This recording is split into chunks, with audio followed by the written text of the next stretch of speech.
Well, folks, we got some balance changes in Marvel Snap.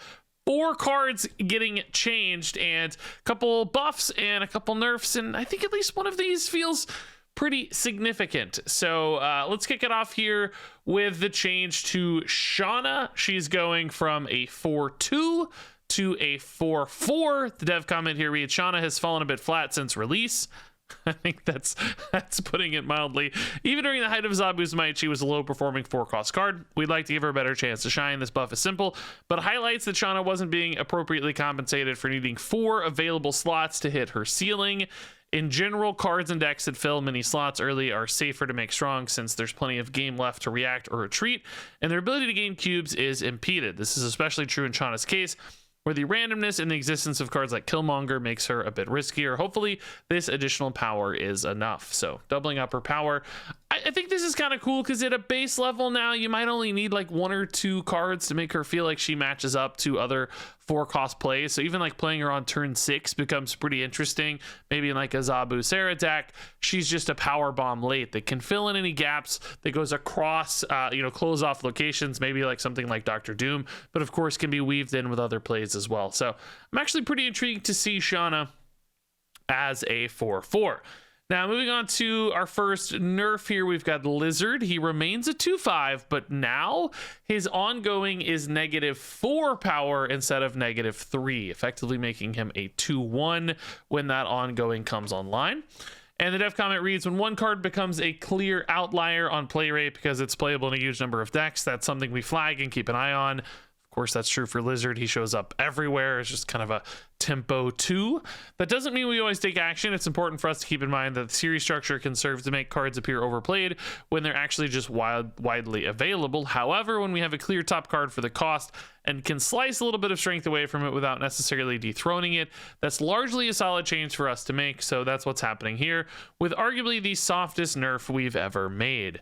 And they hint there that this change is not hugely significant. And I would agree with that. I think there are definitely those moments where Lizard gets that debuff, and a 2-1 does certainly feel a lot worse than a 2-2. But most of the time, Lizard stays a 2-5. Most decks aren't that great at filling up locations, or you can play it well. I'm sure there will be metas where there's more spammy plays and lots more stuff on board, in which case Lizard might fall off a little bit more, whereas there are going to be other metas and scenarios where he is still well worth the risk as that 2-5 base power line. So that is something to keep in mind. This is also kind of an interesting soft counter to Super Scroll. We've seen that pop up a couple times. Super Scroll is getting more and more play. This can really hurt your Super Scroll if you get -4 now instead of -3. Now, this change, I think, is far more meaningful. This is Sandman. He's going to be now a 5-3 instead of a 5-5. The dev comment reads, since Sandman's changed from 4-1 to 5-5, we've seen him become a foundational piece of an electro-based strategy that slows down the opponent and makes his effect feel asymmetrical by contesting multiple lanes with Dr. Doom or just some heavy hitters. That's certainly the deck we expected to see, but it's become more popular than we'd like. This tap on the main man makes him a less competitive source of power, gives added edge to players committing cards early, and making the in-game choice of each player more likely to ultimately determine the outcome of the game. And yeah, I think this is a pretty significant change because it didn't feel bad to get that 5 power out of Sandman. That would really still help you contest a given location, but now that gives the opponent this kind of location to target because they know you're going to be fairly weak there. You committed a lot of energy, committed an entire turn just to getting 3 power. And I think that's going to give them more opportunity to say, okay, I'm going to target this spot. They're weak here. There's just not enough power here. And they're going to have an easier time getting over the hump essentially against that Sandman. So I do think the 2 power there is pretty meaningful. That deck is often one that just gets by in regards to inches. 1 power here, 1 power there. Winning a location by 1 power is something you see all the time because it's spreading itself so thin across those 3 locations and just doesn't have that many numbers to manipulate or work with. I think this will actually take a couple percentage points off the win rate here for Sandman decks in my estimation. So we may see that fall off, which I do think ultimately is good for the game. It sucks when plays are so restricted by your opponent's deck as we see with Sandman. So big nerf there, I think. Don't sleep on just the 2 power. Not a mechanical change, no. Not a cost change, no. But I think that one actually stinks. And then finally, this one really surprised me. Enchantress is going from a 4-4 to a 4-6. That is a great power for Enchantress here as a tech card. We see most of our other tech cards in the game in that like 3 power spot. As a 4/4, Enchantress was already playable. I thought she felt okay in many scenarios as a 4/4, but as a 4/6, that is really strong.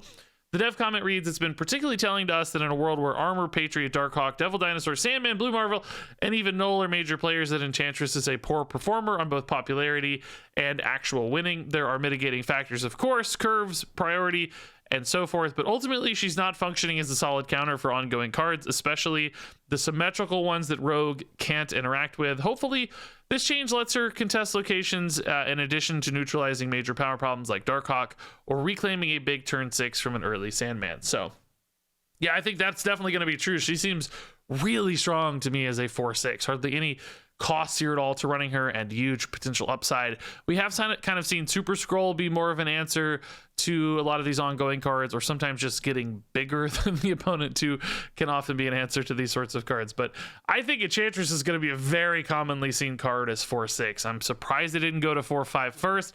4/6 is a big jump and makes her look really, really strong. So ultimately, I think Shauna's got a chance. I think that's a card to keep an eye on.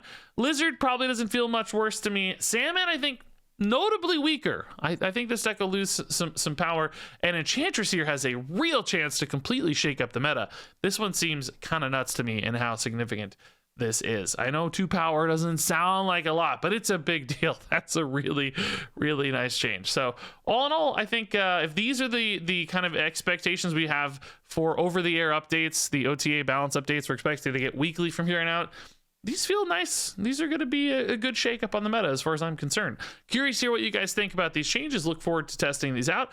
Thanks much, as always, for watching, and until next time, game on.